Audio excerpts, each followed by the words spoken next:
नमस्कार दोस्तों, स्वागत है आपका अपने चैनल अल्टीमेट नॉलेज पर। दोस्तों, आप सब लोग इस बात को बहुत अच्छे से जानते हैं कि वर्तमान समय में भारत के अंदर चुनाव हो रहे हैं, जिसके अंदर भारत के लोग अपना प्रधानमंत्री चुनने के लिए वोटिंग कर रहे हैं और इन चुनाव के नतीजे 4 जून को आने वाले हैं। दोस्तों, जिस तरह से प्रधानमंत्री नरेंद्र मोदी को जनता का प्यार मिल रहा है और तमाम मीडिया रिपोर्ट्स भी इस बात को कह रहे हैं कि मोदी एक बार फिर से भारत के प्रधानमंत्री बनेंगे और लगातार तीसरी बार प्रधानमंत्री की कुर्सी पर काबिज होंगे। इसे लेकर के भारत के साथ साथ दुनिया भर की निगाहें भारत के आम चुनाव की ओर है। दोस्तों, इस बात को कहा जाता है कि अभी तक प्रधानमंत्री नरेंद्र मोदी ने अपने दोनों कार्यकाल में बहुत ही कड़े और मजबूत फैसले लिए हैं, जिसके कारण से न सिर्फ देश की राजनीति में बहुत बड़ा भूचाल आया, बल्कि साथ ही साथ प्रधानमंत्री नरेंद्र मोदी के इन फैसलों ने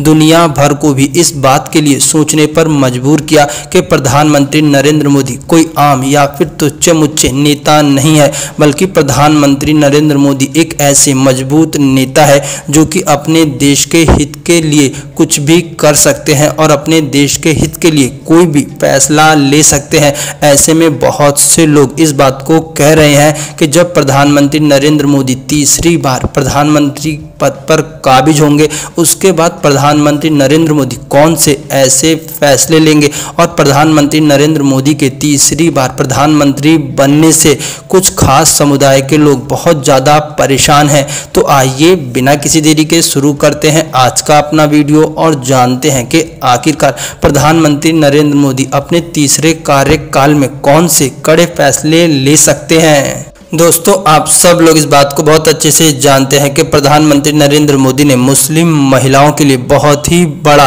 और आधुनिक कदम उठाया। उन्होंने मुस्लिम महिलाओं के हित में ट्रिपल तलाक को पूरी तरह से खत्म कर दिया और इस बात को कहा जा रहा है कि प्रधानमंत्री नरेंद्र मोदी जब अपना तीसरा कार्यकाल स्टार्ट करेंगे, तब हो सकता है कि प्रधानमंत्री नरेंद्र मोदी हलाला जैसी कुप्रथा को भी पूरी तरह से बंद कर दे। दोस्तों, साथ ही साथ भारतीय जनता पार्टी का एक मुद्दा बहुत ज़्यादा पुराना रहा है, वो है यूनिफॉर्म सिविल कोड का, जो कि प्रधानमंत्री नरेंद्र मोदी अपने तीसरे कार्यकाल में पूरा कर सकते हैं।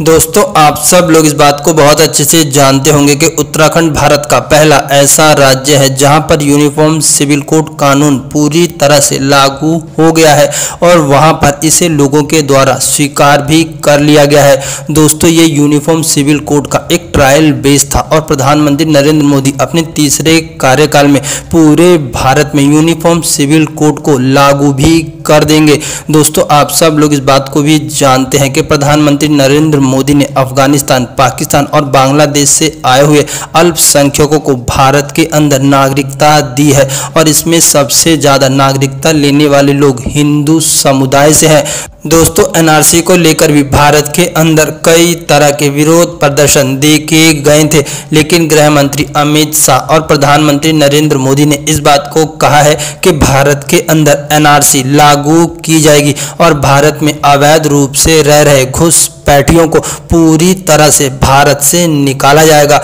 दोस्तों, एनआरसी से भारत के अंदर एक विशेष समुदाय को बहुत ज़्यादा परेशानी है, जबकि यह कानून भारत के अंदर रह रहे मुसलमानों के लिए बिल्कुल भी नहीं है। यह कानून भारत में रह रहे उन अवैध घुसपैठियों के लिए है जिन्होंने अवैध रूप से भारत के अंदर घुसपैठ की है और भारत में गलत पहचान बना करके रह रहे हैं। प्रधानमंत्री नरेंद्र मोदी ने इस बात को स्पष्ट तौर पर कहा है कि जो भी घुसपैठिया भारत में रह रहा है उसे भारत के अंदर से पूरी तरह से निकाला जाएगा, जिसे लेकर के एक खास समुदाय के लोग बहुत ज़्यादा परेशान है, जबकि एक्चुअली में इस कानून का भारत में रह रहे मुसलमानों से कोई भी लेना देना नहीं है। यह कानून सिर्फ और सिर्फ उन घुसपैठियों के लिए है जो भारत में अवैध रूप से दस्तावेज बना करके रह रहे हैं।